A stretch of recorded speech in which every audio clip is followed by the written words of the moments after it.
Au IXe siècle, l'abbaye Saint-Sauveur de Redon est largement possessionnée dans le Marais salant de Guérande et que finalement, quand on regarde un petit peu l'origine de leur possession, connue grâce au cartulaire de Redon, eh bien, on se rend compte que ce sont souvent des seigneurs laïcs ou des religieux qui sont des seigneurs privés et qui ont fait construire les salines et qui les donnent en fait à des grands établissements ecclésiastiques. Ça sera le cas pour Redon, ça sera le cas pour Landévennec et ça sera le cas des cisterciens de Notre-Dame de Prière qui, au XIIIe siècle, se verront donner notamment la grande saline de Sinaba que j'ai ici à main gauche.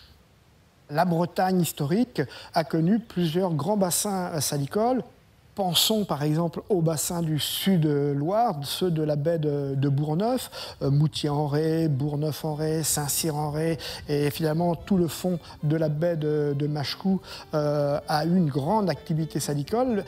Et puis Guérande est aussi un point important, mais quand on parle de Guérande, il faut bien regarder le littoral et puis constater qu'entre Loire et Vilaine, Bénétin et Pornichet, eh bien, il y a différents centres salicoles. Il y a eu 25 hectares de marais salants sur la commune actuelle de Pénétin, donc aujourd'hui Morbihan, mais qui relevait autrefois d'Acérac.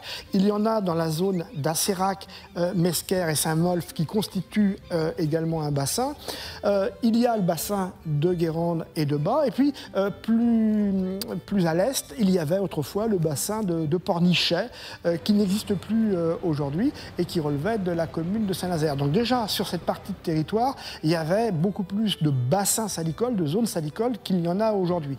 Et puis quand on se projette au-delà de la Vilaine et en remontant vers le nord, eh bien, le golfe du Morbihan, la presqu'île de Rhuys ont été des zones salicoles importantes.